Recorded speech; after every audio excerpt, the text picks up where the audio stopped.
Hello student, this is our chapter number 5, motions of the earth. How earth rotate on its axis, revolution of the earth, effects of revolutions, concept of axis. In our last class, we have discussed about the concept of axis and rotation of the earth. In today's class, we are going to study about effects of rotation. What are the different effects of rotation on us? First, what is the phenomenon of day and night? Why day and night happens? The day and nights are caused by the rotation of the earth. So, rotation causes day and night on the earth. While the earth rotates, the portion of the earth that faces the sun has day, whereas the portion that doesn't face the sun has. थोड़ा सा हिंदी में explain करता हूँ कि जब अर्थ का वो part जो सन की तरफ फेस कर रहा है, सन की तरफ है, उस पार्ट में तो दिन हो रखा होगा, और जिस पार्ट पे सन नहीं पड़ रहा है, सन की रेज नहीं पड़ रही हैं, वहां पे अंधेरा होगा. The imaginary line that separates the lighted portion of the earth day and the darkened portion night. एक इमेजिनरी लाइन होती है, एक्चुअल में वो लाइन नहीं है, बट वो लाइन एक तरीके की इमेजिनरी है. जो डे पार्ट क्या है, जिसपे अर्थ पे जो सन की लाइट पड़ रही है, वो डे पार्ट हो गया. और जिसपे डार्क पार्ट है, देखिए जैसे आपकी फिगर दे रखी है, जो डार्क पार्ट है वो नाइट हो गई, उस पर लिखा भी हुआ है. That is called the circle of illumination. उसको सर्कल ऑफ इल्यूमिनेशन कहा जाता है. Day and night are not sudden processes, they happen slowly. मतलब अचानक से नहीं हो जाती रात और दिन, दे हैपन स्लोली, हल्के हल्के हल्के. पहले सुबह होगी, फिर दोपहर होगी, फिर शाम आएगी, फिर रात होगी. इट हैपन स्लोली, ये स्लोली प्रोसेस है. When we get up very early in the morning, we notice that the darkness of the night gradually fades away with the break down of the dawn. में मतलब क्या है, जैसे ही हम सुबह उठते हैं, हम देखते हैं कि जो अंधेरा है, जो डार्कनेस है नाइट की, वो ग्रेजुअली फेड्स, वो हल्की हल्की गायब होनी शुरू हो गई. और away with the breakdown of dawn. Dawn मतलब सुबह होने शुरुआत हुई. जैसे ही सुबह की शुरुआत हुई, अंधेरा खत्म होने लग गया. Dawn is the period when sun doesn't appear on the horizon. Dawn वो पार्ट है जब हमें सूरज दिखना शुरू नहीं होता, सूरज का उगना शुरू नहीं होता. हॉरिजन पे जहां पे सूरज उगता हुआ दिखाई देता है, वहां से उगना शुरू नहीं होता, वो पार्ट को हम डॉन बोलते हैं. But it faints, light starts appearing. But हल्की हल्की लाइट हमें दिखनी शुरू हो जाती है. After the dawn sunrise takes place. फिर जब डॉन खत्म होता है तो उसके बाद क्या होती है, सनराइज होनी शुरू होती है. इन द ईस्ट, कहां से, ईस्ट से. As sun slowly starts appearing on the horizon. जैसे ही सन हॉरिजन के ऊपर दिखना शुरू हो जाता है. At this time the rays of the sun are slanting. उस समय जो सन की रेज होती हैं वो स्लैंटिंग होती है, मतलब काफी दूर से आ रही होती हैं. With the passage of time the sun moves ahead and reach the top of the sky.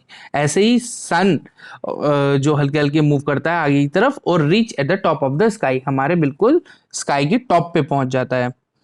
This period is called नून. और जब बिल्कुल टॉप पे होता है सन, तो उसको हम क्या बोलते हैं, नून, दोपहर बोलते हैं. Noon in the period of maximum heat, as the ray of the sun are vertical at this time of the day. इस समय पे सबसे ज्यादा हीट प्रोड्यूस करती है सन की रेज, क्योंकि वो वर्टिकली पड़ रही होती हैं हमें.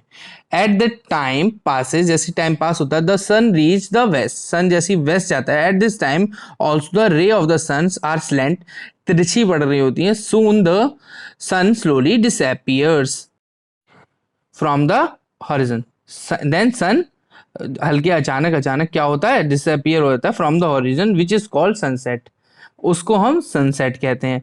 After the sunset there is a period of faint light.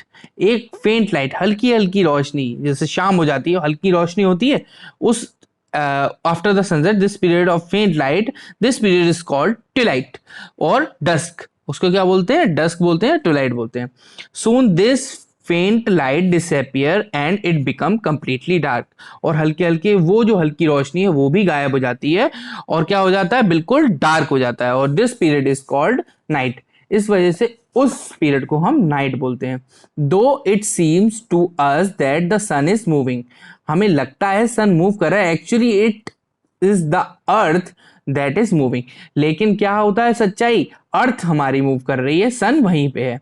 It is the earth that changes the position and not the sun, वो अर्थ है जो अपनी पोजीशन चेंज करती है, ना कि सन। अब सनराइज और सनसेट क्या होता है, sunrise and sunset take place because of the rotation of the earth, और सनराइज और सनसेट भी रोटेशन जो अर्थ करती है हमारी उसकी वजह से होते हैं। अब रेवोल्यूशन ऑफ द अर्थ क्या है, revolution is the annual motion of the earth around the sun along its fixed orbit from west to east। Revolution क्या है, एक एनुअल मतलब पूरा साल का, पूरे साल में जो अर्थ को टाइम लगता है पूरा रोटेट करना वेस्ट से ईस्ट की तरफ। The length of the earth orbit is about 965 million kilometre, उसको इतने किलोमीटर सफर तय करना पड़ता है। The earth revolves at the speed of 30 kilometre per second, उस अर्थ की स्पीड है अप्रोक्सीमेटली 30 किलोमीटर प्रति, and it takes 365 days, 5 hour 48 minute and 56 second, approximately 365 days and 1/4 day also to complete one revolution. This time taken to complete one revolution is called the annual motion or 1 year of the earth. As we all know, हमें पता है जैसे कि अर्थ 365 days लेती है approximately, और एक साल भी हमारा 365 डेज का होता है। फॉर आवर कन्वीनियंस, हमारी सहूलियत के लिए, हमारी आसानी के लिए, only 365 days are counted in a year, 365 days माने जाते हैं एक ईयर में। The remaining hours quarter of the day, मतलब जो बचे हुए 6 घंटे अप्रोक्सीमेटली होते हैं, आर एडिड फॉर 4 ईयर्स, 4 साल तक वो ऐड करे जाते हैं, टिल दे बिकम 1 डे, जब तक वो 6 hour plus 6 hour plus 6 hour plus 6 hour मिलके 24 आवर नहीं बन जाते, मतलब कि 1 डे नहीं बन जाता। This additional day is added in the month of February in the 4th year, ऐसे ही वो फेब्रवरी के मंथ में ऐड कर दिए जाते हैं, जब वो एक दिन बन जाता है 28 की जगह 29 डेज हो जाते हैं उस ईयर में। Therefore in the 4th year February has 29 days, और इस तरीके से चौथे साल फरवरी में 29 डेज होते हैं।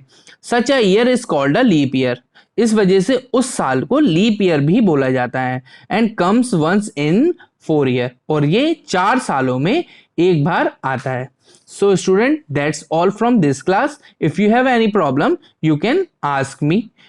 If you have any doubt, you can ask me in class hours. Thank you. Thank you, students.